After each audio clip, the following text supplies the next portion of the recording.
உன்னை விட அருமையை நான் கற்றுக்கொண்டான்னு கத்துனோடனே கத்தி காட்டுறேன். போட்டி இந்த மாதிரி மேடையில் எல்லாம் உட்காந்துருக்காங்க அவங்கள மாதிரி. நான் கத்துறேன், இவன் போலி அவன் தான் நல்லா கத்துறான். ரொம்ப நாளாக கத்திக்கிட்டு இருக்கவனுக்கு தான் ஆதரவு அதிகமாக இருக்குது. கடைசியாக ஒரு நாய் நீ பாட்டுற அப்படின்னு ஒரு சாக்கு, ஒரு கோணி சாக்கு போட்டு இருந்தால் உண்மையிலே ஒரு பன்னி படுத்துருக்கு. அதுதான் இவ்வளோ நேரம் கத்திச்சு. அப்போ இவர் என்ன சொல்கிறாரு, டேய் உண்மையான பன்னியின் சத்தத்தை இந்த போலியை கேட்டு கேட்டு கேட்டு மறந்துட்டீலடா, நான் இவ்வளோ நேரம் நான் கத்தலடா, அந்த பன்னி தாண்டா கத்திச்சுன்னு. அப்படி இந்த போலியை கேட்டு கேட்டு இந்த உண்மையை மக்கள் ரொம்ப நாளாக மறந்துட்டாங்க. அது உங்களை மாதிரி உள்ளவங்க நீங்கள் தான் இந்த அறிவுத்தளத்தில் இது கடத்தி ஏதோ கொஞ்சம் கவனிங்க, இருந்தாலும் ஏதோ சொல்லிட்டு இருக்கான், ரொம்ப நாளாக சொல்கிறாயா பாருங்க. ஏன்னா உண்மையிலேயே தலை சிறந்த நாடாக நம்மளால் மாற்ற முடியும்.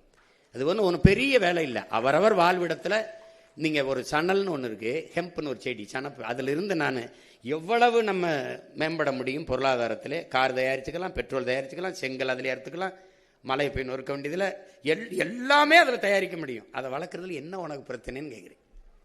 இப்போ அதுதானே உங்களுக்கு. அப்போ அதை அவர் சொல்கிறத இப்போ நீங்கள் சொல்ல முடியலன்னா நம்ம இவர் இதெல்லாம் சாத்தியமாங்க அப்படின்ட்டு போகிறது தானே.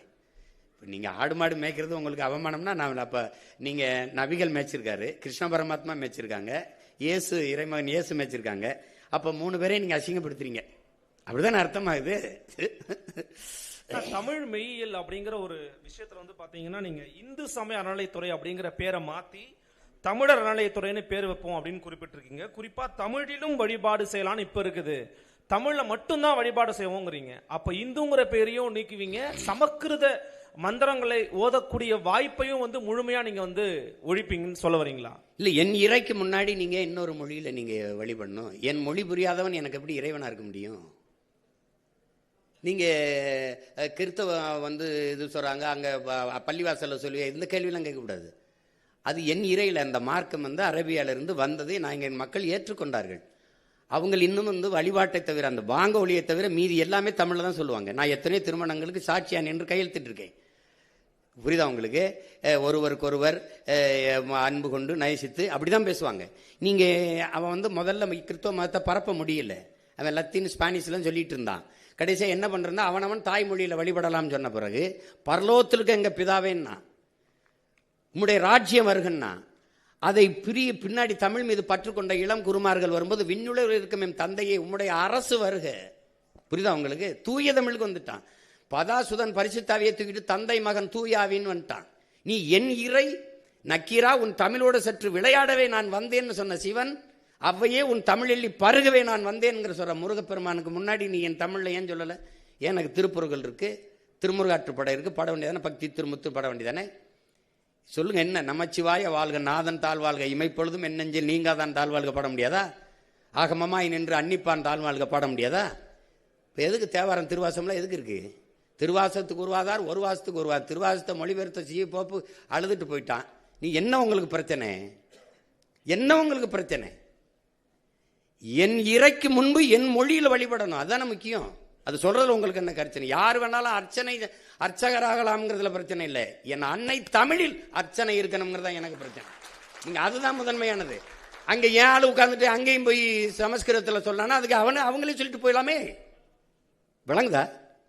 அப்புறம் தமிழர் அறநிலையத்துறைன்னு மாத்துவன்றீங்க, இந்துங்கிற பேரை நீக்குவேன் அப்படின்னு சொல்ல வரீங்களா? இல்ல, இந்துன்னு ஒரு சமயம் இருக்குதா?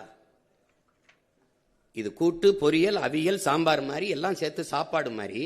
சமணன், பௌத்தன், சீக்கியன், உங்களுக்கு தெரியும், இங்கே வைணவன், எல்லாரும் சைவன், எல்லாரும் சேர்த்து இந்துன்னு சார் வில்லியம் ஜோன்ஸ் போட்ட கையெழுத்துல ஆகிறோம். என் சமயம் சைவம், நான் சிவனை வழிபடுகிற சிவசமயம். என் சொத்து பத்திரத்தில், எங்கள் வீட்டில் எங்கள் அப்பாவோட சொத்து பத்திரத்தில் சிவசமயம் இருக்கு. என் கோத்திரம் வந்து என் மகனுக்கு எனக்கும் சிவ கோத்திரம். அப்போ நாங்கள் முருகனை வழிபடுகிற சைவர்கள். அப்போ சிவனை வழிபடுகிற சிவசமயம், மாலை வழிபடுகிற மாலியம். திருமால்ங்கிறது எந்த மொழி சொல் சொல்லுங்க? எங்க மாயவன் கண்ணன் ஆகிறான். கண்ணன் என்றாலும் மால் என்றாலும் கருப்பு. வணங்குகிற தெய்வத்தை நாங்கள் மரியாதையா அழைக்கணும்னு, மதிப்போடு அழைக்கணும்னு திருமால் பெருமாள்னு அழைக்கிறோம். என் பெருமாள் கோயிலே எங்கள் ஆண்டாள் பாடின பாசுரங்களை பாட வேண்டியது. அதில் என்ன உனக்கு பிரச்சனை? ஆண்டாள் என்ன மொழியில பாடினா அது என்ன பிரச்சனை உனக்கு? என்ன எங்க பெருமாள் கோச்சிட்டு போயிடுவார? 63 நாயன்மார்கள் இருந்த தேவாரத்தை பாட வேண்டியது என்ன பிரச்சனை உனக்கு? இப்ப நான் சொன்ன மந்திரத்தை நான் பாடவா? இப்ப திருவாசத்தை பாடவா? எங்க சிவன் கோச்சிட்டு போயிடுவானா? அவன் தான் சொல்றானே, மணி நெற்றி உமிழ்ச்செங்கல் தளல்புரை சடர் சுடர் கடவுள் தந்த தமிழ்ங்கிறான். சிவபெருமானே தந்த மொழிடா அப்படிங்கிற அந்த மொழியை நீ பாடாம நீ என்ன பண்ணுவீங்க? நீங்க முதல் தமிழ்ச்சங்கத்தின் தலைவனே அவன்தானுங்கிறதானே இலக்கியம் சொல்லுது. அப்ப பின்ன என்ன? நீ வேற ஏதோ நான் அமெரிக்காவில் போயிட்டு தமிழிலும் அப்படின்னு போட்டா பரவாயில்ல. கோயிலை கட்டுறது நான், முன்னாடி இறைவனா இருக்கிறவன் அவன், எழுதுனது எங்காலு. அப்ப என் மொழி என் இறைக்கு முன்னாடி நான் பேச வேண்டியதானே? அதனால தமிழர் சமய அறநிலை தான். என் முருகனை, என் சிவனை, என் மாயவனை வழிபடுறதுக்கு எதுக்கு இப்ப இந்து சமயம் இருக்குது? இப்ப ஆந்திராவில் இப்ப நீங்க நான் வட இந்தியாவில் இருக்கிற தெய்வங்கள் ஒன்று இருக்குது. இப்ப நீங்க அப்ப இந்து சமயம் போடுவீங்களா? அது எப்படி போடுவீங்க? அதே இறையை நான் என் சமயத்திலிருந்து வழிபட்டு போறேன். உங்களுக்கு என்ன பிரச்சனை வருது? என்ன வருது சொல்லுங்க. நீங்க ஏன் கோவிச்சுக்கிறீங்க? அது என் முருகன் வேலை, எங்க சிவன் வேலை, அது எங்க பெருமாள் திருமால் வேலை. உங்களுக்கு அதில் என்ன பிரச்சனை இருக்குது?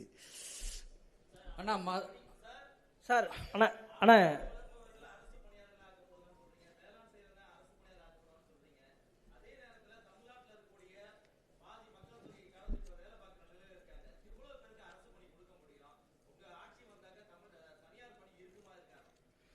நீங்க இப்ப எது தனியார் பணின்னு சொல்லுங்க. என்ன எந்த பணி இருக்குன்னு சொல்லுங்க. உங்களுக்கு யாரோட தொழிற்சாலை? கொண்டாய் முதலாளி அவர் இங்க வந்தாரு. 1 டன் எடையுள்ள கார் தயாரிக்க 4,80,000 லிட்டர் தண்ணீர் தேவைப்படுது. அது மறை நீர்னு சொல்றோம், ஆங்கிலத்தில் வெர்ச்சுவல் வாட்டருங்கிறோம். 15 லட்சம் கார், 50 லட்சம் கார் ஏற்றுமதி செய்கிறீங்க. நீங்க இந்த கொரியன் முதலாளிக்கு தமிழ்நாட்டு இளைஞருக்கு வேலை கொடுக்கணும்னு என்ன மாரியத்தாவில் வேண்டிட்டாரா, இல்ல திருப்பதி வெங்கடாசலில் வேண்டிட்டாரா? இங்கே மனித உழைப்பு மலிவா கிடைக்குது. நிலத்தடி நீரை வடமலால் உறிஞ்சிக்கலாம். உற்பத்தி செய்கிற பொருளை விரைந்து எடுத்துட்டு போல 8 வழிச்சாலை 4 வழிச்சாலை இருக்கு. தடையற்ற மின்சாரம். ஒரு அரை மணி நேரம் மின் இழப்பு ஏற்பட்டா உற்பத்திக்கு ஏற்படுற இழப்பை மத்திய மாநில அரசுகள் ஈடுகட்டும்னு புரிந்துணர்வு ஒப்பந்தம் இருக்கு. அதனால நீ வர்ற, எனக்கு வேலை கொடுக்க வர்ற, உனக்கு வேலை தானே வேணும், அரசாங்க வேலை நான் தர்றேன். அதே நிலத்தை வச்சு உனக்கு என்ன பிரச்சனை? காரை ஏற்றுமதி செய்யற, சோறை இறக்குமதி செய்யற. நான் சோறை ஏற்றுமதி செய்யறேன், காரை இறக்குமதி செய்யறேன். தட்சாலி வரானர். நீங்க என்ன நீங்க பேசிக்கிறீங்க? நீங்க ஒரு ஆரஞ்சு பழத்தை விளைய வச்சான் பிரான்ஸ், 50 லிட்டர் தண்ணீரை குடிக்குது. புளிஞ்சா 1/2 கிலோ கோவலை கூட வரல, நிப்பாட்டான்ட்டான். ஏன்னா இங்கிலாந்து பொருளாதார மேதை ஜான் ஆண்டனி ஆலன் சொல்றான், இந்த ஆசிய கண்டத்தில் இருக்கவன் தான் அந்த பணத்தையும் தங்கத்தை வச்சு பொருளாதாரத்தை மதிப்பிடுறான். ஐரோப்பிய கண்டம் நாடு முழுமைக்கும் அவன் நீர் பொருளாதார கொள்கைக்கு வந்துட்டாங்கிறான். எந்த நாடு நீர் அதிகமாக வச்சிருக்கானோ அவன் தான் பணக்கார நாடுன்னு வந்துட்டான்ங்கிறான். அப்ப நீ என்ன பண்றான்? அவன் பிரான்ஸ் ஆக நீர் ரொம்ப திங்குற, கண்ணுக்கு தெரியாம களை போதுறான், நிப்பாட்டான்ட்டான். சீன பன்னிக்கறியை விரும்பி சாப்பிட்டான். 1 கிலோ கறி வர 8600 லிட்டர் தண்ணி தேவைப்படுது. 1 கிலோ கறி பன்னிக்கறி மேசைக்கு வர. வளர்ச்சியை நிற்ப வளர்ப்பதை நிறுத்துறான்ட்டான், இறக்குமதி பண்ணிக்கிறோம்ட்டான். ஏன் இவன் இதே கொரியன் முதலாளி அவன் ஊர்ல கொரியால உட்காந்து இந்த ஃபோர்டு இந்த கொண்டாய் காரை தயாரிக்க வேண்டியதானே? ஏன் நான் வேணான்னு சொல்லையே? உனக்கு வேலை தானே, அது நான் தர்றேங்கிற. அப்புறம் அவன் கொரியன் முதலாளிட்டு வேலை தந்தா தான் காசு உனக்கு இனிக்குமா? நான் கொடுத்த காசு கசக்குமா என்ன? உனக்கு என்ன பிரச்சனை? உனக்கு வேலை தானே வேணும், வேலை தானே வேணும். நீ பாலை ஆந்திராவிலிருந்து இறக்குமதி செய்ய உனக்கு அவமானம் அல்ல? கறி ஆந்திராவில இருந்து ராஜஸ்தான்ல இருந்து இறக்குறிய உனக்கு வெக்கம் அல்ல? வெக்கம் அல்ல? ஏன் உனக்கு ஆடுமா? நீ மேய்க்காத, உனக்கு நீ வெளியில போ, உனக்கு மேய்க்க நான் மேய்ச்சிக்கிறேன். உனக்கு என்ன? ஆனா கறி தின்ன கட்டி வச்சு உதச்சு போடுவேன். என்ன விளையாட்டு பண்ணிருக்கீங்களா? எது அவமானம்னு பாரியா? அரசு சாராய கடை திறந்து வச்சு குடிக்க வைக்குது, அங்க படிச்சவனை ஊத்தி கொடுறாங்குது. என்ன நீ மெச்சிட்டு நீ? அது போய் அது அரசு வேலையா இருக்கலாம். நான் சொல்றது அரசு வேலை. உலகத்துக்கு சோறு போடுறவன் அரசு வேலையா இருக்கலாம், இருக்கக்கூடாது. அவன் சொல்றான்டா என் பாட்டேன், சுழன்றும் ஏற்பின்னது உலகம் அதனால் உழந்து முளவே தலைங்கிறான். இருந்தோம்பி இல்வாழ்வதெல்லாம் விருந்தோம்பி வேளாண்மை செதிர் பொருட்டுங்கிறான். உழவினார் கைமடங்கின் இல்லை விளைவதும் விட்டேமன் பார்க்கும் நிலைங்கிறான். எதுவுமே வேணாம், பொன்னாசை மண்ணாசை மக்களாசை எதுவுமே பற்றற்று போன துறவி கூட வாழ முடியாதரா. விவசாயி கைமடங்கி படுத்துட்டான்ங்கிறான். உழவன் இல்லாம ஒண்ணும் இல்ல. உலகத்திலே ஆகச்சிறந்த பொருளாதாரம் வேளாண்மையில் தான் இருக்கு. நான் போட்டிருக்க சட்டை, இந்த காலாட, இந்த காலனி எல்லாம் விவசாயத்திலிருந்து வந்ததுதான். அப்புறம் நீ அது இல்லாம என்ன பண்ணுவ? திடீர்னு சட்டம் வந்துருச்சா, திடீர்னு இந்த இது வந்துருச்சா, அந்த இது வந்துருச்சா, உடை வந்துருச்சா, எங்க இருந்து வருது? சும்மா எது அசிங்கம்னு தெரியறது இல்ல, எது கேவலம்னு தெரியறது இல்ல. பீஸா பர்க்கிறது கோ குடிக்கிறது உனக்கு நாகரிகம்னா நான் என்ன பண்ண முடியும்? ஏன் இளநீ கரும்புச்சார் பழச்சார் குடிக்க மாட்டியா? சட்டம் வருது, தேசிய குடிபானம்னு வருது. கரும்புச்சார் பதநீர் இளநீர் பழச்சாறு வரும். சமூகம் கெட்டு கிடக்க பேச மாதிரி. நீ பழச்சாறு கடையில் எங்க கூட்டம் இருக்கு, சாராய கடையில் எவ்வளவு கூட்டம் இருக்கு, நூலகத்தில் எவ்வளவு கூட்டம் இருக்கு, திரையரங்கில் எவ்வளவு கூட்டம் இருக்கு, கால் செருப்பு கண்ணாடி குளிரூட்டப்பட்ட அறையில் இருக்கு, காய்கறி தெருவில் கிடக்குது. இதை மாற்றணுங்கிற, அதுக்கு தான் தலைகீழ் மாற்றம்னு சொல்றேன். புரட்சி என்பது தலைகீழ் மாற்றம்ங்கிறேன். சும்மா போட்டு இது பேசிக்கிட்டு இருக்கான் சீமா ஏதோ ரொம்ப நாளாக பேசிட்டு இருக்காருன்னா நீ வாய்ப்பு தரலை.